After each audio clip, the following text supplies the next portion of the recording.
Ini tanaman durian yang usia 40 hari pasca tanam, yang itu hari ditanam oleh rekan saya, Abah, di tanah yang miring.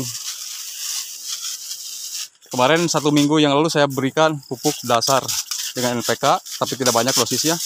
Dan kemudian saya akan bantu ini dengan nutrisi daun dan insektisidanya, agar pertumbuhannya jauh lebih optimal lagi ke depannya. Dan jangan kemana-mana, simak terus videonya sampai selesai, untuk terus melakukan update perawatan tanaman durian yang usia 1 tahun dan di bawah. Di sini akan melanjutkan 1 tahun kegiatan semprot menyemprot, yaitu semprot menyemprot insektisida dengan nutrisi daunnya untuk tanaman durian yang usia 1 tahun setelah tanam.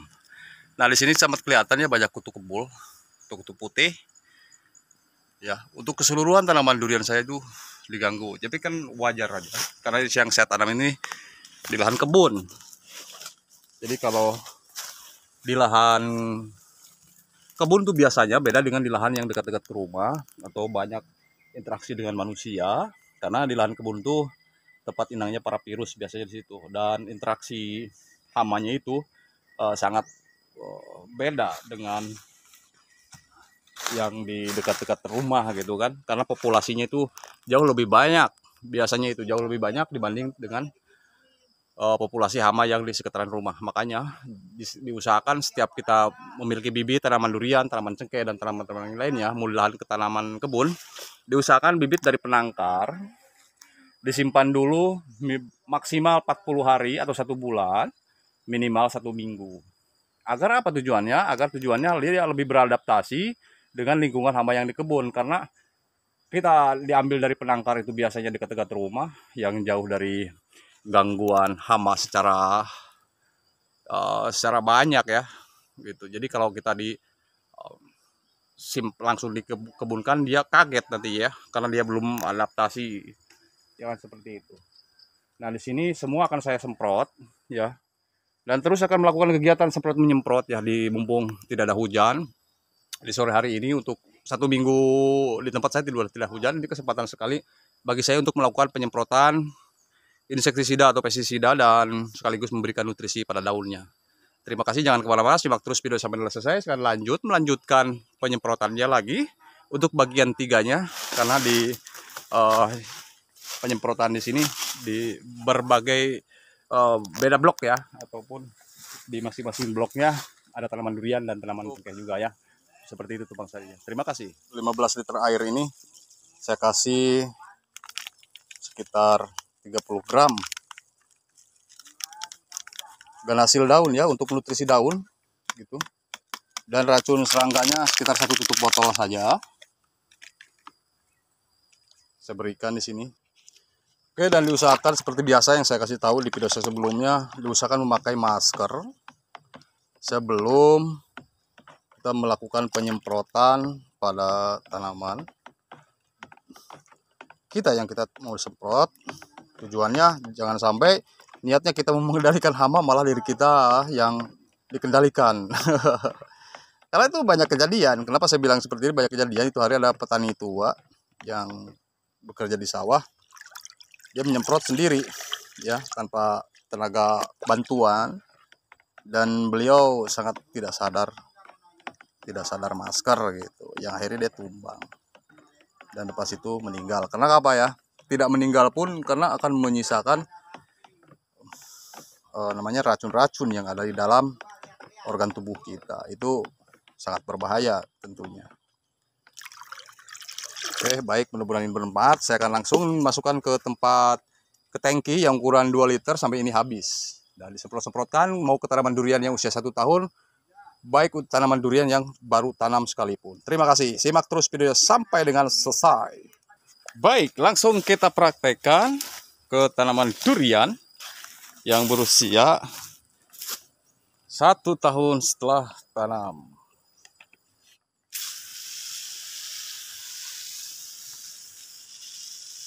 Tuh, jadi kalau mau melakukan penyemprotan diusahakan kalau pagi sekali sebelum pukul 9. Kalau mau sore diusahakan setelah asar atau pukul 4 dan 5. Kenapa? Karena kalau di sore hari ini para hamanya pas dia mau ini ya kembali ke tanaman pohon ini, kita semprot gitu tuh.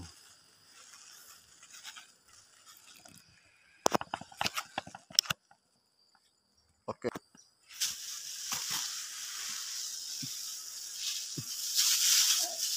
Kalau untuk nutrisi daunnya agar pertumbuhan tanaman durian ini jauh lebih cepat, dan untuk racun serangganya agar racun-racun yang ada di daun durian di sini berlindung, akan dihalau tentunya oleh racun serangganya ya. Untuk interval penyemprotan sudah saya biasa kasih tahu ya di video saya sebelumnya, 2 minggu sekali jika keadaannya masih diganggu gitu.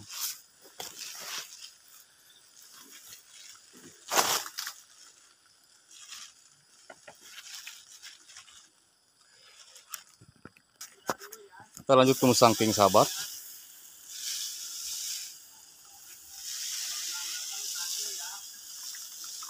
Dikenakan ya pas klorofil daunnya.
Oke, ini kan habis nih, udah 2 liter untuk 3 pohon tanaman durian usia remaja.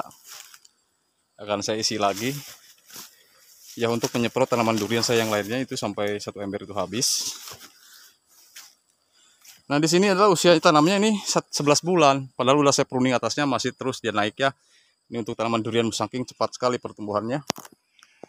Karena cepat di sini ya saya rawat ya, saya vitamin, saya pupuk. Ya, pupuknya macam-macam pupuk. Ada pupuk NPK, dan nanti kemarau saya akan usahakan dengan pemupukan pupuk organik cair yang sudah saya bikin itu hari ya. Sudah 2 minggu dari mulai proses pembuatan sampai sekarang, dan sudah layak sebenarnya. Cuma saya hemat-hematkan dulu, karena ada kemungkinan curah hujan masih ada kan gitu. Nanti pas kemarau berkepanjangan, otomatis akan saya pakai ya, gunakan ya. Di sini akan saya siramkan. Nah, jadi sebelum saya akhiri video ini, saya akan jelaskan dulu di sini beberapa hal tentang penyemprotan dan pengaplikasiannya untuk tanaman durian musangking. Jadi, ketika nanti ini keadaannya masih diganggu, ya kita semprot lagi. Tujuannya itu adalah saya tak lain selain memberikan insektisida untuk menghalau racun-racun hama-hama di sini yang mengganggu seperti kutu kebo ataupun belalang yang bisa merusak tanaman daun durian di sini, serta ulat juga. Dan saya memberikan sekaligus nutrisi daunnya. Jadi kita kan melakukan pemupukan biasa pada tanaman durian dengan pupuk dasar, yaitu pupuk akar ya. Jadi karena di tanaman durian ini tak hanya pupuk akar aja ataupun pupuk dasar yang dibutuhkan oleh tanaman durian, melainkan pupuk daun juga sangat dipentingkan sekali ke tanaman durian, sangat dibutuhkan maksudnya. Nah, jadi perbedaannya kalau ketika tanaman ini kurang nutrisi pada daunnya, Dilihat daunnya itu lusuh ya. Lusuh, tidak estetik, tidak glowing gitu istilahnya ya, istilah orang mau, istilah muka orang, tidak glowing dan pucat. Nanti bedanya kalau dia kelebihan nutrisi pada daun yang kita terus maksimalkan, dia akan bentuk daunnya itu lebih dia estetik ataupun optimal dalam pertumbuhannya. Oke, jadi hanya itu saja, mudah-mudahan ini bermanfaat. Sekedar berbagai tips tutorial tentang penyemprotan terus pada tanaman durian. Untuk keseluruhan tanaman durian yang saya tanam, baik tanaman durian yang usia 1 tahun atau di bawah 1 tahun, dan usia tanaman yang udah 2 tahun ya. Mudah-mudahan ini bermanfaat. Jika ada ini namanya penyemprotan pestisida nabati hayati, maka itu jauh lebih baik sebenarnya. Tanpa pakai masker pun itu tidak berbahaya. Kalau sistemik itu harus pakai masker ya sahabat ya. Diusahakan, jadi jangan sampai kita yang mengendalikan hama, malah diri kita yang dikendalikan oleh racun. Oke, cukup sekian, terima kasih. Hanya itu saja sedikit informasi yang bisa saya sampaikan di sore hari ini. Mudah-mudahan ini bermanfaat dan bisa membantu. Lain waktu dan kesempatan, insya Allah saya akan terus update tanaman durian saya, baik yang usia remaja ataupun tanaman-tanaman durian yang baru saya tanam beberapa bulan yang lalu di tahun 2023 ini. Terima kasih, hanya itu saja sedikit informasi dari saya, dan kurang lebihnya mohon dimaafkan. Silakan jika ada saran, koreksi, kritik, membangun, tulis di kolom komentar. Insya Allah akan saya balas semampunya saya. Terima kasih, dan akhir kata assalamualaikum warahmatullahi wabarakatuh.